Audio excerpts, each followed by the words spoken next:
Video like जरूर कर लीजिए और ऐसे वीडियो लगातार फ्री में पाने के लिए चैनल को तुरंत सब्सक्राइब कर लीजिए और बेल आइकन को जरूर टैप कर लीजिए ताकि आगे भी सारे वीडियो आपको मिलते रहे। यूट्यूब में फॉलो करते हैं तो प्लीज ये वाला फ्री टेलीग्राम चैनल जरूर ज्वाइन कर लीजिएगा। सारे नोटिफिकेशन सारे अपडेट यहीं पे आते हैं, ध्यान रखिए। तो दोस्तों 71st BPSC मेंस का आज GS1 का पेपर हुआ है। अभी 300 नंबर का ये होता है, 3 घंटे का।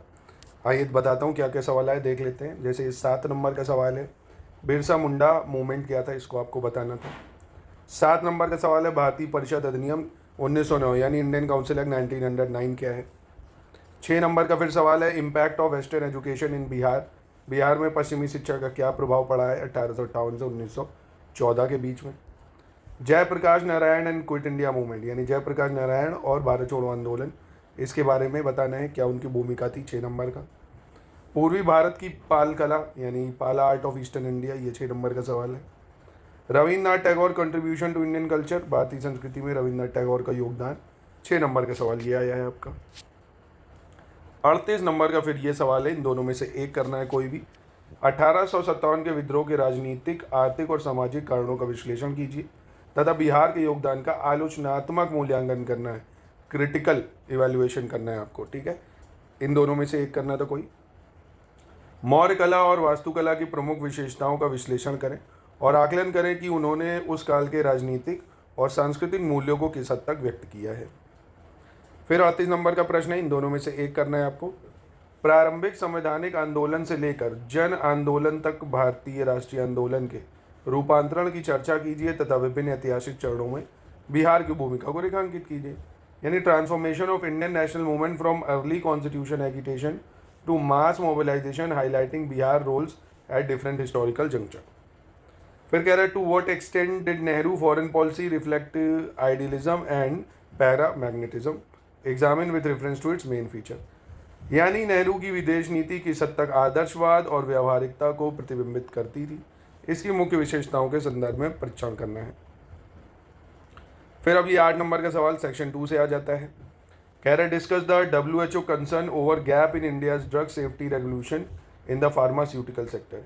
यानी WHO द्वारा भारत के औषधि सुरक्षा नियमों में खामियों को लेकर चिंता व्यक्त करने को संदर्भित करते हुए विस्तृत चर्चा करनी है।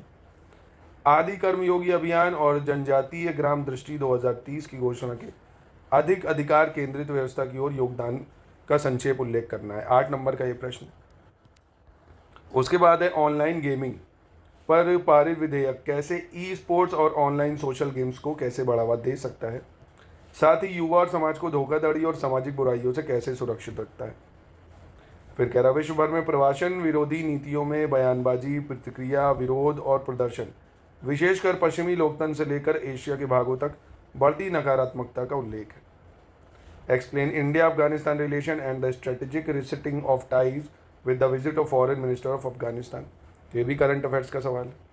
अब फिर ये 38 नंबर का सवाल है, discuss the India European free trade association trade and economic partnership agreement sign on 10 March 2024 which came into effect 1 October 2025। Explain the economic and strategic implementation of India European union relation. तो है ना IR का सवाल current affairs का।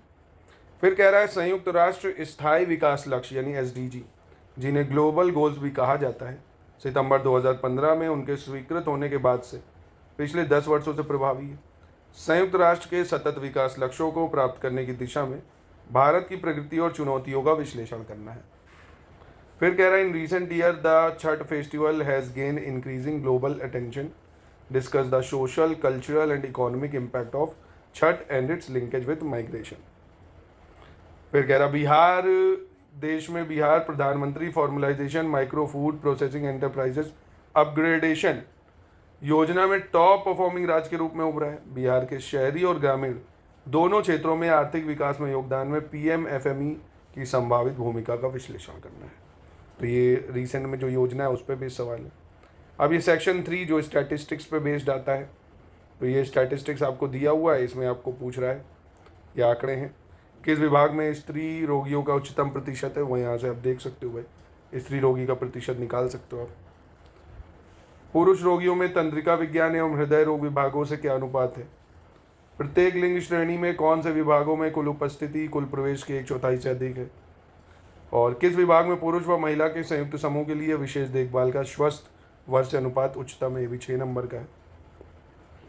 फिर यदि हृदय रोग विभाग में विशेष देखभाल व स्वस्थ वर्ग में एक अधिक स्त्री एवं स्वस्थ वर्ग में एक कम पुरुष उपस्थित हो तो विशेष देखभाल का स्वस्थ वर्ग से समग्र अनुपात प्रत्येक लिंग के लिए कितना होगा, है ना। ये स्टैटिस्टिक्स के सवाल आते हैं जो ये ग्राफ बेस्ड वो है। किस राज्य में ग्रामीण महिलाओं का अपनी कुल जनसंख्या के मुकाबले अनुपात सबसे अधिक है, किन राज्य में 60 वर्ष से अधिक उम्र के पुरुषों का शहरी ग्रामीण अनुपात सबसे अधिक है।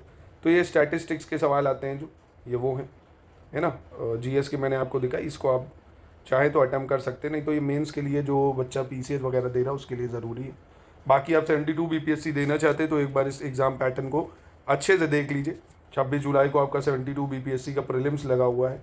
प्री प्लस मेंस की पूरी तैयारी का group study for civil services में चल रहा है, शुरुआत से सिलेक्शन तक का आप ज्वाइन करके संपूर्ण तैयारी कर सकते हैं।